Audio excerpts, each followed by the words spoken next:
Let's delve deeper into what was discussed at the ROK-U.S. summit.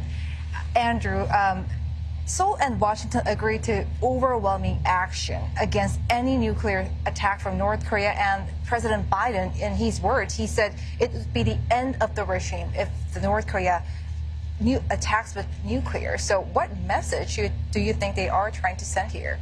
Right, so this line about ending the regime echoes what was in the U.S. National Defense Strategy, and I think they just want to foot stomp the point that if North Korea tries any kind of threat or provocation against South Korea, that the United States will be there to defend the Koreans. But not only that, that they're giving a message to Kim Jong-un that the alliance is strongly committed, and that any kind of threat, again, will be followed with a massive response from the U.S. Some strong message there. Yes. And the summit was followed by a state dinner we just saw. And what was the atmosphere like between the two? I saw the President Yoon had a rather unexpected chance to sing American Pie. Right. I mean, we just saw in the report, like, what went viral basically here was his chance to shine as a singer. But I think that really speaks what he was trying to do was the personal rapport that he was trying to appeal to the rest of the world that he has with Biden.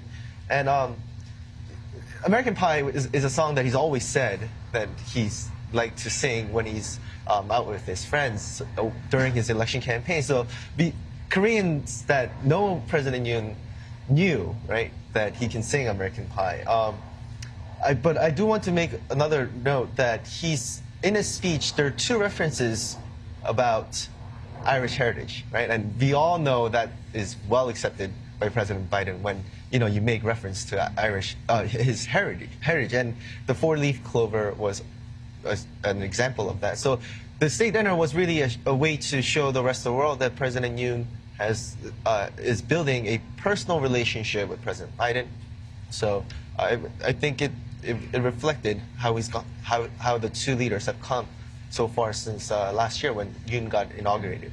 Right. And Andrew, on the economic front, in the joint statement, the two leaders agreed to continue close coordination to make sure the U.S. CHIPS Act and the IRA, the Inflation Reduction Act, are mutually beneficial, acknowledging recent efforts made to alleviate concerns by Korean businesses. What do you make of that? So when we talk about emerging technology, economic security, these are issues for the future. And when you think about a global comprehensive strategic alliance, it's these newer issues that I think are gaining bigger attention.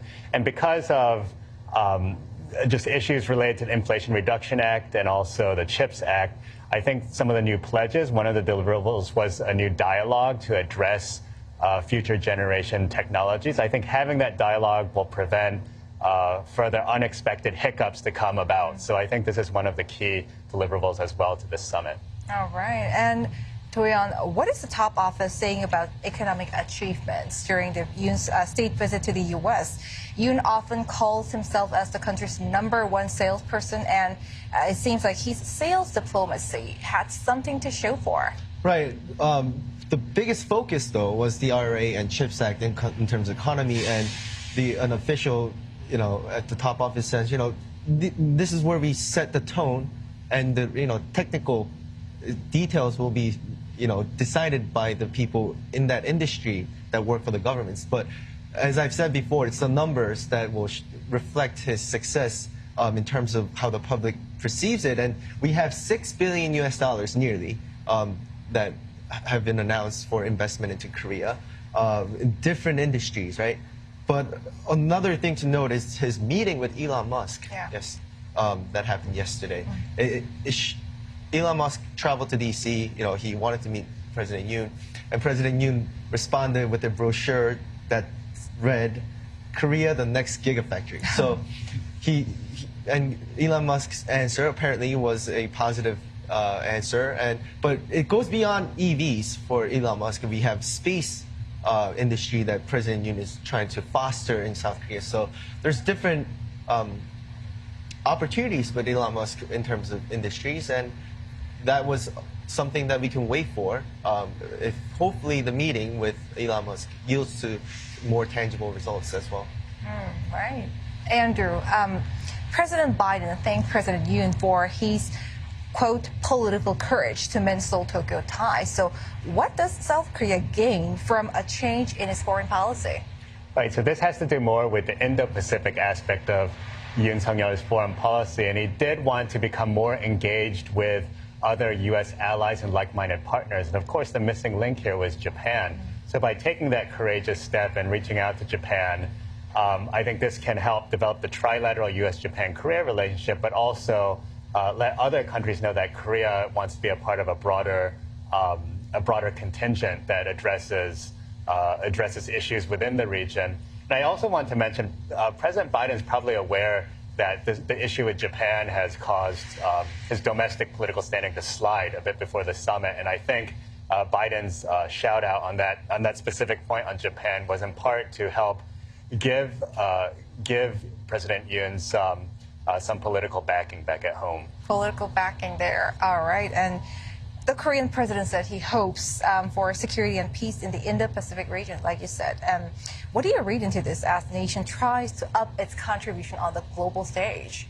Right. So it's not just the Indo-Pacific, but if you look at the Indo-Pacific strategy that the Yoon government released in December 2022, I mean, they talked about Africa, Europe, Latin America. So it's a very ambitious plan. But South Korea is the 10th largest economy in the world.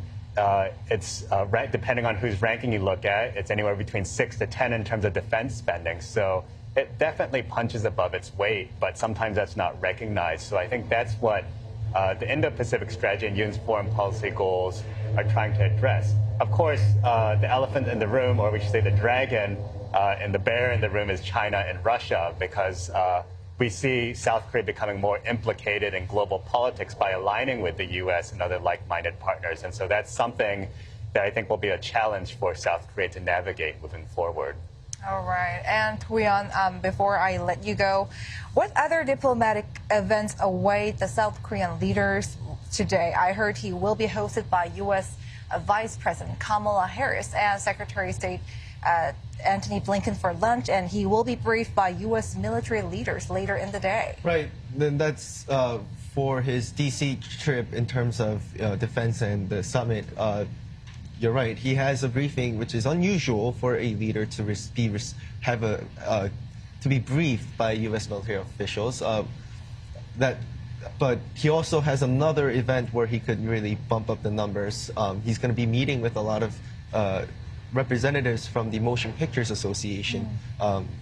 So that's another chance. And he's flying to Boston later in the day, and he will meet with academics, as he always does when he goes abroad. He likes to visit universities and really talk. But he's going to TUT this time around. We'll go to Harvard and MIT. So at Harvard, he's going to talk about liberal democracy, and MIT, obviously, technology. So he's got a little more to do left, but it's almost, he's almost finished, and he can finally rest over the weekend. Yeah. And go back home. All right. Andrew Ya from the Brookings Institution Center for East Asia Policy Studies, and Kim Do-yeon, our presidential office correspondent.